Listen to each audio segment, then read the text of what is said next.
بعد فأعوذ بالله من الشيطان الرجيم. بسم الله الرحمن الرحيم.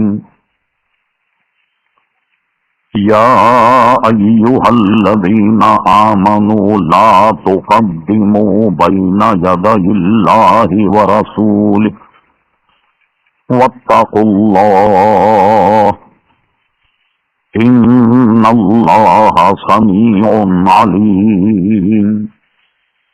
يا أيها الذين آمنوا لا ترفعوا أصواتكم فوق صوت النبي ولا تجهروا له بالقول كجهر بعضكم لبعض أن تحبط أعمالكم وأنتم لا تشعرون.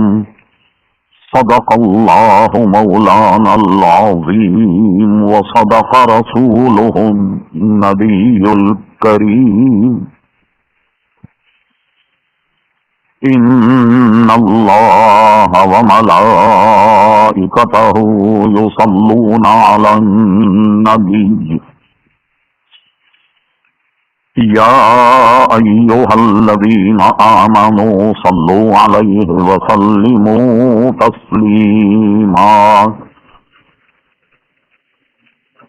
اللهم صل على سيدنا ومولانا محمد معدن الجود والكرم وآله وبارك وسلم صلاة وسلاما عليك يا سيدي يا رسول الله. محترم حضرات، حمد و صلاۃ کے بعد اس فقیر حقیر نے آپ حضرات کے سامنے قرآن مجید فرقان حمید سورہ حجرات سے اس کی ابتدائی آیتیں تلاوت کرنے کا شرف حاصل کیا. قبل اس کے کہ کچھ عرض کیا جائے، اللہ تبارک و تعالی سے دعا فرمائیں کہ وہ اپنے پیارے حبیب لبیب نبی کریم رؤوف الرحیم علیہ افضل الصلاۃ و تسلیم کے سچے طفیل مجھے حق کہنے کی توفیق عطا فرمائے. ہم تمام مسلمانوں کو حق سن کر اور حق کو قبول کرنے کی اور اس پر عمل کرنے کی توفیق عطا فرمائے. آپ تمام حضرات کے علم میں ہے حالات حاضرہ. ساری دنیا میں حضور صلی اللہ تعالی علیہ وسلم کی توہین جو یورپ نے کی ہے اس پر ہنگامے جاری، اور اس احتجاج میں کئی مسلمان شہید بھی ہو گئے. ہنوز احتجاج جاری، اور یہ اس وقت تک جاری رہے گا. بظاہر شرعی مسائل میں عرض کروں گا، بظاہر جب تک یہ ممالک معافی نہ مانگ لیں. روز اخبار میں آپ دیکھ رہے کہ کسی نہ کسی دنیا کے حصے میں اتنا بڑا احتجاج ہوتا ہے کہ اس سے پہلے کبھی دنیا میں اتنے بڑے احتجاج نہیں ہوئے. وجہ اس کی یہ ہے کہ توہین رسالت کبھی بھی مسلمان برداشت نہیں کرتا. میں نے مناسب سمجھا کہ اسی سے متعلق کچھ باتیں اور معلومات آپ کی گوش گزار کی جائیں کہ توہین رسالت کا جو ارتکاب کرے اور توہین رسالت کا ایسا سنگین جرم ہے، اس سے متعلق میں کچھ باتیں آپ کی خدمت میں عرض کروں گا. جو آیت میں نے تلاوت کی اس کا ترجمہ اور مرادی معنی کچھ یوں: ایھا الذین آمنوا، اے ایمان والوں، لا تقدموا بین یدی اللہ ورسولہ، کسی بھی معاملے میں تم اللہ اور اس کے رسول سے آگے نہ بڑھنا. واتقوا اللہ، اور اللہ تبارک و تعالی سے ڈرتے رہنا. انہ هو السمیع العلیم، بے شک وہ سننے والا اور علم والا.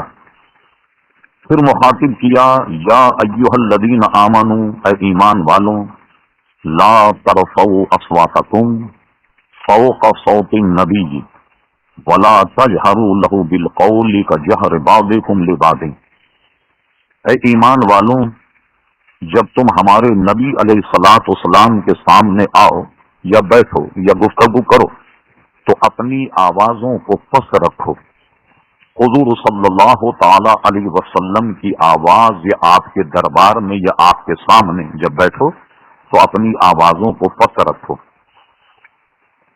اور اگر تم نے ایسا نہیں کیا اور ایسی گفتگو کی جیسے عام لوگ آپس میں گفتگو کرتے ہیں کہ کبھی تمہاری آواز بلند کبھی سامنے والے کی آواز بلند، جیسا باز سے گفتگو کرتے ہیں، اگر تم نے ایسی گفتگو کی ہمارے نبی علیہ الصلوۃ والسلام کے سامنے، ان تحبط اعمالکم، تمہارے پھر سارے اعمال عطارت چلے جائیں.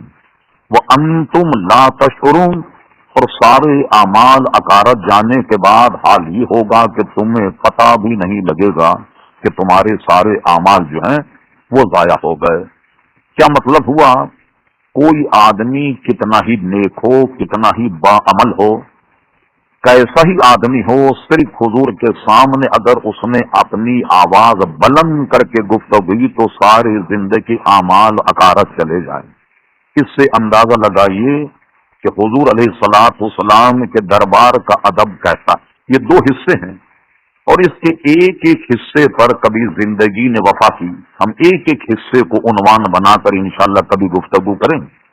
یہاں تو حالات حاضرہ سے متعلق کچھ باتیں، کچھ مسائل آپ کی گوش گزار کرنا مقصود ہے. اسلام ایک ایسا مذہب ہے جو ادب سکھاتا ہے اور پورا مذہب ہی ادب ہے اگر آپ اس کو ملاحظہ فرمائیں. اب ظاہر ہے کہ ادب کی ضد بے ادبی ہے. اسلام نے اس سے منع کیا. اسلام ہمیں یہ سکھاتا ہے کہ اپنے استاد کا بھی ادب کیا جائے، ماں باپ کا بھی ادب کیا جائے، ہر بڑے کا ادب کیا جائے. اور قرآن مجید کی اور آیتوں سے اور حدیثوں سے یہ بات بھی ثابت ہے کہ جیسے بڑوں کا ادب کیا جائے تو بڑوں کو چاہیے کہ وہ چھوٹوں پر شفقت کریں. بلکہ یہ بھی فرما دیا گیا حدیث شریف میں کہ وہ آدمی جو ہے وہ صحیح مسلمان نہیں ہے کہ جو بڑوں کا ادب نہ کرے اور چھوٹوں پر شفقت نہ کرے. یہ دونوں باتیں لازم اور ملزوم ہیں. تو بڑوں کا ادب اور چھوٹوں پر شفقت اور مہربانی. اسلام نے جیسا ادب سکھایا ہے کسی مذہب میں آپ کو ایسا ادب نہیں ملے گا. والدین کا ادب، والدہ کا ادب الگ، والد کا ادب الگ، بڑے بھائی کا ادب الگ ہے، پیشوا کا ادب جو ہے وہ الگ، اپنے استاد کا ادب.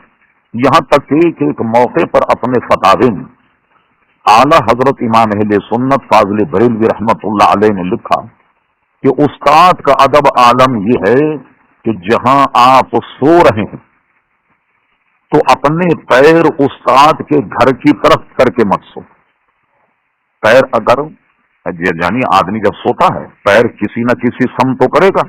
اگر اس سمت اپنے استاد کا مکان ہے تو استاد کے مکان کا جو ہے وہ بھی ادب ایسا کہ اس کی طرف پیر پھیلا کر سویا نہ جائے. ہم نے حیدرآباد دکن کے شیخ الاسلام بہت بڑے عالم دین تھے، سینکڑوں کتابوں کے مصنف اور استاد کل حضرت اللہ مولانا انوار اللہ خان فاروقی. یہ خان خطابی خان تھا، نسباً وہ فاروقی تھے. بہت اچھے سنی عالم تھے. ان کے شاگردوں نے، ان کے گھر والوں نے بتایا کہ جب محفل میلاد وہاں عام تھی تو حضرت شیخ الاسلام نے میلاد کی جب آواز سنی تو ایسا لگا جیسے ادھر سے میلاد شریف کی آواز آ رہی، تو اپنی چارپائی ادھر پھیر لی. پتہ لگا کہ میلاد اور تذکرے مصطفیٰ کی آواز شاید ادھر سے آ رہی، تو ادھر سے چارپائی پھیر لی. تو رات بھر وہ جاگتے رہے اور چارپائی پھیرتے رہے کہ کہیں ایسا نہ ہو کہ اس طرف پیر ہو جائے جہاں محفل میلاد ہو رہا ہو. تو بزرگان دین کا عزیزان گرامی، دیکھا آپ نے سرکار کے دربار میں ادب کیسا؟ اچھا، یہ تو ایک عنوان ہے ادب جس کو ہم کسی وقت میں بیان کریں گے۔ بے ادبی کسی بھی موقع پر کسی بھی بڑے آدمی کی بے ادبی جائز نہیں، جائز کہ نبی کریم صلی اللہ تعالی علیہ وسلم کا ادب فرمایا گیا کہ دیکھو کسی معاملے میں اللہ اور اس کے رسول سے آگے مت بڑھنا، لا تقدموا بین یدی اللہ ورسولہ۔ اچھا چلیے یہ تو مان لیا کہ حضور علیہ الصلوۃ والسلام کے آگے نہ بڑھا جائے۔ کیا آپ یہ سوچ سکتے ہیں کہ ہم میں کوئی آدمی اللہ سے آگے بڑھ جائے؟ پہلے تو اللہ تبارک و تعالیٰ کہاں ہے کہ اس کے آگے بڑھا جائے؟ میں نے عرض کیا عقیدے کا مسئلہ یہ ہے، علم و قدرت سے اللہ تبارک و تعالیٰ ہر جگہ شاہد و موجود ہے، تو اللہ سے بڑھنے کا کیا معاملہ ہے؟ اگر آپ غور کریں گے تو نتیجہ یہ نکلے گا کہ رسول اللہ صلی اللہ علیہ وسلم سے آگے بڑھنا ہی اللہ سے آگے بڑھنا ہے، ورنہ اللہ تبارک و تعالیٰ کے آگے تو کوئی بڑھ نہیں سکتا۔ حضور علیہ السلام سے آگے بڑھنا وہ ایسا ہے جیسے اللہ اور اس کے رسول دونوں سے آگے بڑھنا، اور اس کی ممانعت عزیزان گرامی کرائی گئی کہ اللہ اس کے رسول سے آگے مت بڑھنا، اور پھر فرمایا اللہ سے ڈرتے رہنا، بے شک وہ سننے والا اور علم والا۔ بعض صحابہ کرام علیہم رضوان، جیسے ہم انسانوں میں بعض لوگ ہیں کہ کبھی کبھی تو کسی کی آواز اتنی پست ہوتی ہے قدرتی طور پر کہ 2 4 6 آدمی بھی سن نہیں پاتے، اور کوئی ایسا جہیر صوت ہوتا ہے، یعنی وہ اتنا بلند آواز ہوتا ہے کہ وہ 2 4 آدمی میں گفتگو کرے تو اس کے بھی جو ہیں وہ بہت سارے لوگ اس کی گفتگو کو سن لے، بہت سارے جو ہیں وہ ایسے لوگ بھی ہیں جو جہیر الصوت۔ اللہ تبارک و تعالیٰ نے اسے ملاحظہ فرمایا کہ بعض صحابہ کرام علیہم رضوان یا بعض لوگ حضور کی خدمت میں جب آتے تو ظاہر ہے کہ ان کی ایک مجبوری تھی کہ آواز ان کی بلند تھی، وہ بلند آواز سے گفتگو کرتے۔ اللہ تبارک و تعالیٰ کو اتنا ناپسند آیا کہ قرآن مجید فرقان حمید کی آیت نازل فرما دی، یا ایھا الذین آمنوا لا ترفعوا اصواتکم، ہرگز اپنی آوازوں کو پیارے مصطفیٰ کی آواز پر یا ان کے دربار میں بلند مت کرنا۔ جیسے تم آپس میں ایک دوسرے سے گفتگو کرتے تو تمہاری آواز بلند ہو جاتی، اور اگر تم نے اس کا خیال نہ رکھا تو فرما پھر تمہارے سارے زندگی اعمال حقارت چلے جائیں گے، وانتم لا تشعرون، اور تم سب کو پتہ بھی نہیں لگے گا کہ تمہارے اعمال ضائع ہو گئے۔ تو آپ نے دیکھا کہ حضور کے سامنے توہین رسالت تو بہت سنگین جرم ہے، حضور علیہ السلام کے سامنے بلند آواز سے گفتگو کرنا اتنا سنگین جرم ہے کہ آدمی کی ساری زندگی کے اعمال عقارت ضائع اور بالکل بیکار ہو کر رہ جائیں گے، اور اسے پتہ بھی نہیں چلے گا۔ اللہ اکبر۔ آپ اس آیت پر تفسیریں اٹھا کر دیکھیے، کیونکہ اس میں اتنی وسعتیں ہیں کہ ہم ایک بھی لے کر بیٹھ گئے تو کافی وقت اس کے لیے چاہیے۔ بعض صحابہ نے حضور کے دربار میں آنا چھوڑ دیا، جو بلند آواز سے گفتگو کرتے، کہیں ایسا نہ ہو کہ ہماری آواز حضور کی آواز پر سبقت لے جائے تو ساری زندگی اعمال ہی ضائع ہو جائیں۔ پھر کیا ہوا کہ بتدریج جب وہ آنے لگے، آنا شروع ہوئے تو وہ اتنا آہستہ بولتے کہ حضور علیہ السلام کو بار بار پوچھنا پڑتا کہ کیا کہہ رہے، تب جا کر کے وہ اتنی گفتگو کرتے کہ حضور علیہ السلام کے کانوں تک آواز پہنچ جائے۔ سبحان اللہ۔ اب جب یہ ادب، ظاہر اسلام تو بتدریج آیا، اب یہ ادب نازل ہو گیا کہ ہمارے حبیب کے سامنے بیٹھو تو بڑے با ادب اور اپنی آواز کو بلند مت کرنا۔ جب یہ ادب آ گیا اور صحابہ کرام علیہم رضوان نے اس ادب کو ایسا نبھایا کہ بار بار پوچھنا پڑتا کہ کیا کہہ رہے۔ رب کریم نے اس منظر کو دیکھا، سبحان اللہ، قرآن مجید فرقان حمید نے ان جماعت صحابہ کی تعریف اور توسیع میں ایک آیت نازل فرما دی۔ فرما ان الذین یغضون اصواتهم عند رسول اللہ، اور وہ لوگ اے میرے حبیب صلی اللہ علیہ وسلم جب گفتگو یا بات کرتے ہیں تو آپ کے دربار میں اپنی آوازوں کو پست کر کے گفتگو کرتے ہیں۔ ان الذین یغضون اصواتهم عند رسول اللہ، حضور کے دربار، اولئک الذین امتحن اللہ قلوبهم للتقوی لهم مغفرۃ واجر عظیم، یہ وہ لوگ ہیں کہ جن کے دلوں کو اللہ نے تقوی اور پرہیزگاری کے لیے چن لیا. کہ وہ لوگ ہیں کہ جن کے دلوں کو اللہ نے تقوی اور پرہیزگاری کے لیے چن لیا، اور اجر عظیم اور اللہ تبارک و تعالیٰ کی مغفرت انہی کے ساتھ ہے. سبحان اللہ، ان کی بھی تعریف اور توصیف اللہ تبارک و تعالیٰ نے عزیزان گرامی ارشاد فرما دی. اس سے اندازہ لگائیے کہ جنہوں نے ادب کیا رب کریم نے قرآن مجید فرقان حمید میں ان کی تعریف اور توصیف بیان کر دی. سبحان اللہ. اب آئیے احادیث مقدسہ کی طرف. بعض لوگ آج ہمیں کیا درد دیتے ہیں، یورپ یا یورپ کے وہ رہنے والے جنہوں نے دین کا مطالعہ نہیں کیا، کچھ واجبی سی معلومات، وہ کیا کہتے ہیں، وہ بڑی عجیب و غریب بات کرتے ہیں. ارے بھائی دیکھیے مولانا، آپ لوگ جو بڑے پریشان ہیں، پاکستان پورا سراپ احتجاج بنا ہوا، جہاں جہاں موسا احتجاج بنے، ارے حضور علیہ الصلوۃ والسلام پر تو لوگوں نے پتھر مارے تو آپ نے ان کے لیے دعا دی. حضور علیہ السلام کو لوگ گالیاں دیتے تھے، آپ صبر کر لیا کرتے تھے. کیا مطلب ہوا کہ بھائی جو ہوا سو ہوا، اب جو ہو رہا ہے یہ ہوگا، آپ بھی صبر کر کے بیٹھ جائیے. حضور علیہ السلام نے تو خود صبر کیا، اور اس طریقے سے کبھی بھی آپ نے اپنا بدلہ نہیں لیا. یہ درس دینے والے احمقوں کی جنت میں رہتے ہیں، جو قرآن مجید، فرقان حمید، احادیث مقدسہ، کتب فقہ، انہوں نے برائے نام چھوا یا ان سے تیمم بھی نہیں کیا، وہ اس قسم کی باتیں کرتے. خوب یاد رکھیے کہ جب حضور صلی اللہ تعالی علیہ وسلم پر لوگ اس طریقے سے معاملات کرتے، یہ کون ہوتے؟ یہ کافر ہوا کرتے، وہ اس طرح کے معاملہ کرتے. اپنے زمانے میں حضور علیہ السلام نے پوری ایک لسٹ میں آپ کے سامنے رکھ دوں گا کہ چند صحابہ کو بلایا، فرما آؤ فلاں یہودی ہماری شان میں گستاخی کرتا ہے، اب بتاؤ اس کا سر کون اتارے گا؟ دو صحابہ کھڑے ہو گئے کہ اس کا سر ہم اتاریں گے اور اس کو قتل کریں گے اگر آپ ہمیں اجازت دیں. حضور علیہ السلام نے اپنے دور میں اپنے گستاخوں کو ٹھنڈا کرنے صحابہ کی ڈیوٹی لگائی اور ان کو بھیج کر اسے قتل کروایا. یہاں تک کہ کئی اور ایسے مقدمے آئے، ان سب میں حضور علیہ السلام نے باضابطہ صحابہ کی ڈیوٹی لگائی اور یہ کہا کہ فلاں آدمی کا سر اتارو، اسے قتل کرو، اس لیے کہ وہ ہماری شان میں گستاخی کرتا ہے.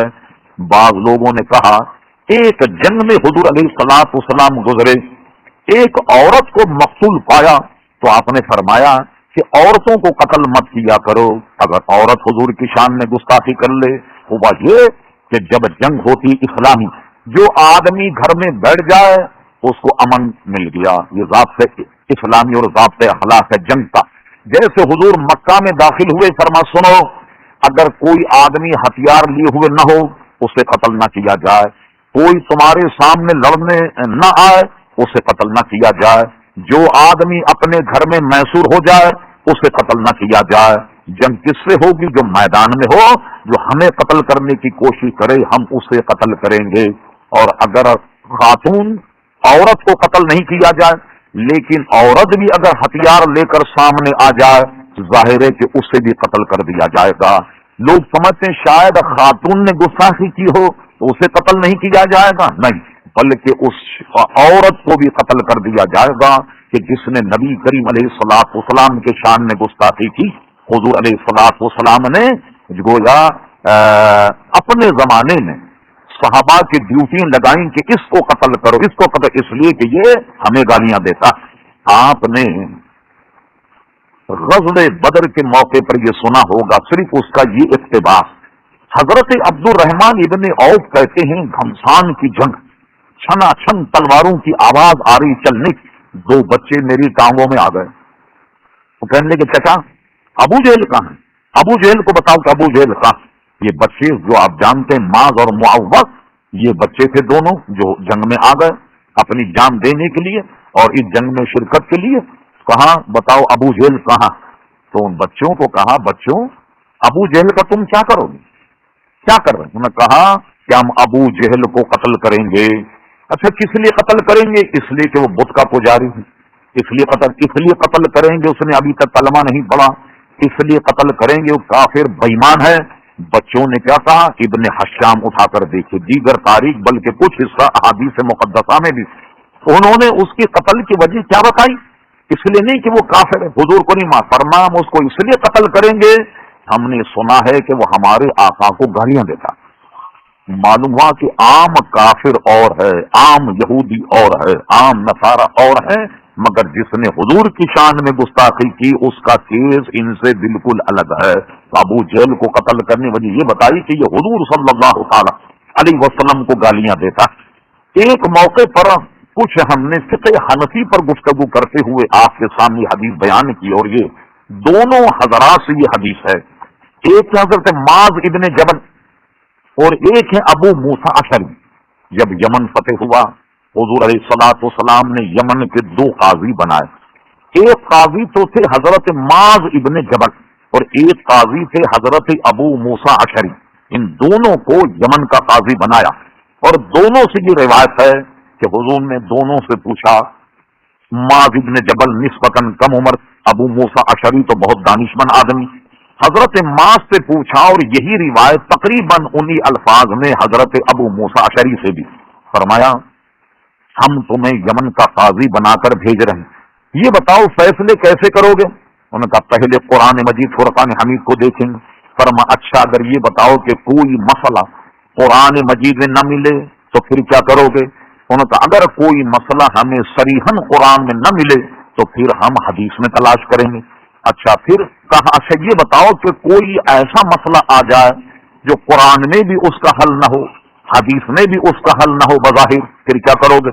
تو حضرت معاذ ابن جبل نے کہا پھر ہم قرآن و سنت کو سامنے رکھ کے اپنی رائے، اپنا اجتہاد کریں گے، قرآن سے قریب تر ہو. فرما تم نے بالکل ٹھیک کہا اور اللہ کی حمد و ثنا بیان کی. اس اللہ تبارک و تعالیٰ کا بڑا کرم اور مہربانی ہے کہ جس نے میری امت میں ایسے افراد پیدا فرما دی. وقت بچانے کے لیے تقریباً یہی روایت حضرت ابو موسیٰ اشعری کی. اب اس کے سیاق و سباق، اس کی باریکیاں تو یہ بہت طویل مسئلہ ہے. یہ دونوں قاضی جو ہیں یہ یمن میں بھیج دیے. جیسے قاضی آپس میں ایک دوسرے سے ملتے ہیں، حدیث شریف میں ہے کہ حضرت ابو موسیٰ اشعری ایک وقت حضرت معاذ ابن جبل جو دوسرے یمن کے قاضی ان سے ملاقات کے لیے آئے تو دیکھا کہ ایک آدمی ہاتھ پیروں سے بندھا پڑا ہوا. ابو موسیٰ اشعری نے پوچھا کہ یہ آدمی بندھا کیوں پڑا ہوا، کس لیے سے گرفتار کیا، ہاتھ پر بندھا ہوا؟ حضرت معاذ ابن جبل نے کہا کہ اس کے متعلق ثبوت ملا کہ اس نے حضور علیہ السلام کی شان میں گستاخی کی ہے. حضور علیہ السلام کے شان میں سب یعنی سب عربی میں کہتے ہیں گالی. حضور علیہ السلام کو اس نے گالی دی، حضور کی تصغیر کی، تحقیر کی ہے، تقصیر کی ہے، اس لیے یہ جو ہے یہ بندہ پڑا ہوا. ابو موسیٰ اشعری کو یہ کہنے کے بعد کہا کہ ابو موسیٰ اشعری بیٹھ جاؤ، جیسے کوئی آدمی مہمان آئے تو بیٹھ جایا جاتا. اب دیکھیے صحابہ کرام علیہم رضوان کا توہین رسالت کے موقف. حضرت ابو موسیٰ اشعری نے کہا قسم خدا کی ماں میں اس وقت تک نہیں بیٹھوں گا جب تک اس کمبخت کو قتل نہ کر دیا جائے. تم نے اسے باندھ کے رکھا ہوا ہے، اس کو قتل کرو، جب تک میں تمہارے یہاں نہیں بیٹھوں گا جب تک یہ قتل نہ ہو جائے. معاذ ابن جبل نے جلادوں کو بلایا اور اس کمبخت ان کے حوالے کیا اور اس کا قتل ہونے کے بعد ابو موسیٰ اشعری پھر حضرت معاذ ابن جبل کے گویا دیوان خانے میں یا ان کے کمرے میں وہ بیٹھے تو صحابہ کرام ذری سی بھی رخصت نہیں دیتے تھے جس نے حضور کی شان میں گستاخی کی اور اس کے بعد جناب اس کو چھوڑ دیا جائے. ایک اور شخص تھا، اس نے حضور علیہ السلام کے سامنے گستاخی، کعب بن اشرف یہودی تھا خیبر کا. پتہ لگا کہ حضور علیہ السلام کے دربار میں اس نے گستاخی کی. حضور علیہ الصلوۃ والسلام نے ایک صحابہ کی ڈیوٹی لگائی، فرما اس سے قتل کرو جا. وہ ملا، ملنے کے بعد ان صحابی نے کیا کیا، ان کے ساتھ کچھ بات بنائی کہ نبی کریم علیہ الصلوۃ والسلام کے بارے میں تمہارا کیا خیال ہے، یہ ہے وہ ہے. گفتگو کرنے لگا، کرتے کرتے کہنے لگے وہ ہم سے زکوٰۃ لیتے ہیں وغیرہ، تاکہ یہ اگلے تو صحیح کہ کیا معاملہ. اس نے دیکھا گویا ابن اشرف نے کہا، ابن اشرف نے کہا ایسا لگتا ہے کہ یہ حضور کا امتی ہے اور حضور سے برگشتہ ہو کر کے آیا. کہنے لگے ایسا کرو کہ میں کوئی تنگ دست ہوں، مجھے کوئی تم قرض دے دو، تھوڑا سا مجھے کوئی قرض دے دو کہ میرا کام چل جائے. انہوں نے کہا ٹھیک ہے، یہودی ہوتا. اس نے کیا کیا، کہنے لگے تمہیں کتنے قرض کی ضرورت، کہا اتنے قرض کی ضرورت. کہنے لگے ٹھیک ہے پھر تم کچھ گروی رکھ دو ہمارے یہاں. ان کا کیا گروی رکھیں؟